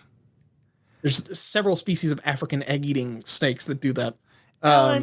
Like a snake, I think we have come to eat our own tail, which is to say the podcast is over Boros. That's another one of my new Taika Waititi style riffs. You have to work on these a little bit more, Russ. Next time I better see some fucking some sublime stuff. I'm not talking about Santeria. Oh my god. Okay. But yeah, Alan, do you have anything to plug? Do we have anything to plug? I don't think so. Podcast at HogcastSD on Twitter. To subscribe on iTunes, RSS feed. I don't think there's really anything else. I started a YouTube channel, which is going to collect these stream archives. So that's fun. Hold on, Russ. I've got some breaking news from Back for Blood. What the fuck?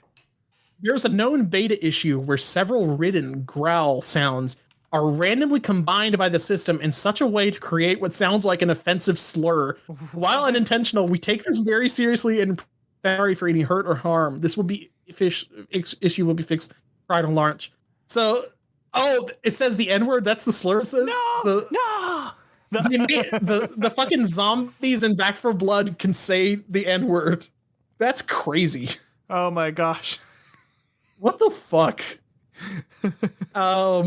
You have to, if you're programming a system where you're like your characters can say any random like fucking syllables and stuff. It's like, wait, there's a Bowser N-word in Mario Kart 8. I only know about So Long Gay Bowser. Let me see. I'm going to YouTube. We're playing. I just found racist Mario again. God damn it. You're stuck with. Oh, and now it's just gonna be your recommendations for the next 2 years. Okay. Everybody gets. I don't know if we can end the stream with Bowser N-word. Bowser saying the N-word. This is from 2014.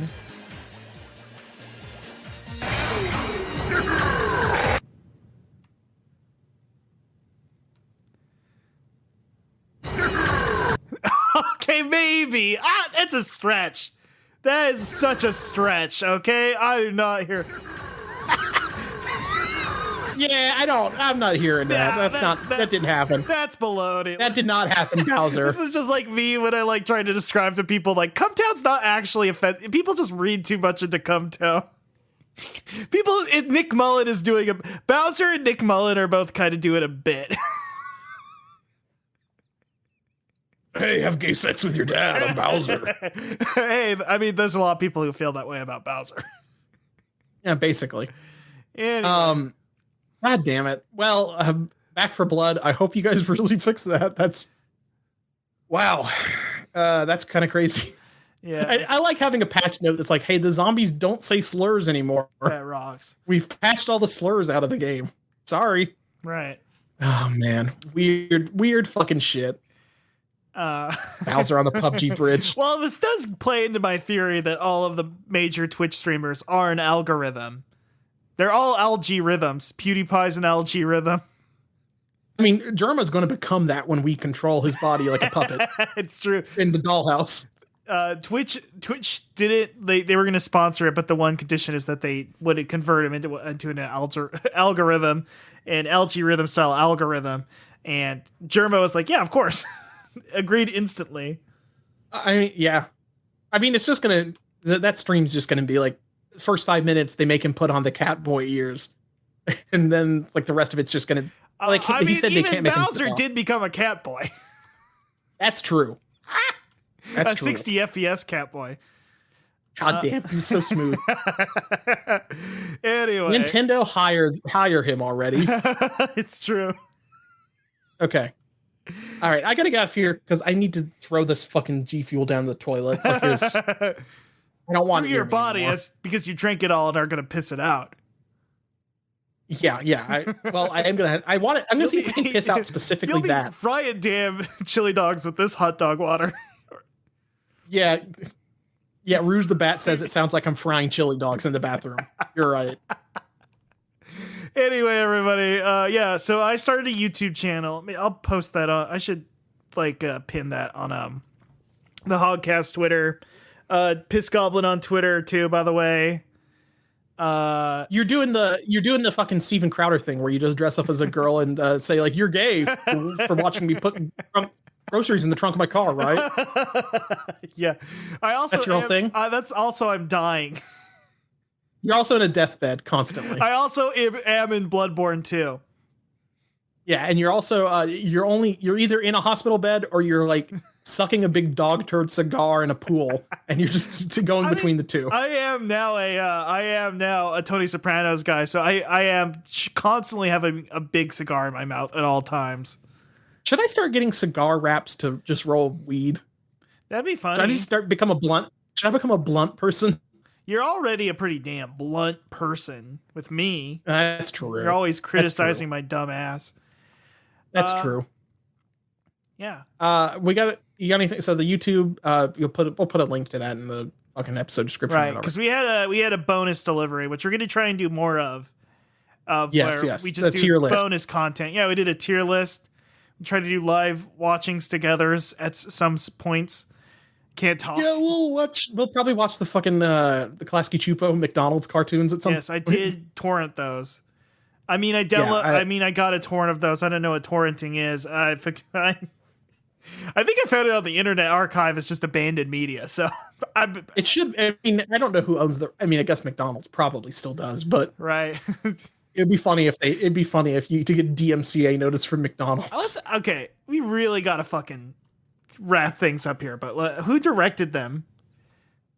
Our leading Chupo. You really think it was the Chupos themselves? No, I can't. It can't. You have the Saweetie meal yet? Meal? Have you had the? Oh, I did. I did not have the Saweetie meal, but I had some nuggets that came with Saweetie and sour sauce. Jim Duffy. Let's see. Okay. Here we go. Executive producers, but who's the written by? Okay, it was Jim Holmquist, John Holmquist, Jim Duffy, Jeff Scott, and Anthony Bell. Who did he do a? He directed. Anthony Bell directed a lot of Rugrats. Directed episode 1, huh? Okay, good. The places the animation will take you. Yeah, you can. R.I.P. to a king. Shout out to Jim Duffy. God damn. I have only maybe watched like about 20 or 30 minutes of this at a super religious friend's house when I was like in elementary school. Yo, he directed episodes of the Boondocks? Fuck yes. What if I'm imagining a Klasky Chupo Boondocks, and that'd be pretty good. Yeah. Anyway. Yeah, so thank you everybody for joining us. We're going to do more bonus stuff like that when we got the time. This is fun. I had a good time. Well, the Mothersbaugh, Mark and Bob Mothersbaugh did the soundtrack for or the score for fucking Wacky Adventures of Ronald McDonald. Yeah, anyway, that's the classic Devo sound I love. Yeah, the minimalist track. Can't get no satisfaction. But yeah, so Alan, anything else to plug? I think that's about it. Okay, well, everybody, thank you for joining us. Live and learn. Live and learn.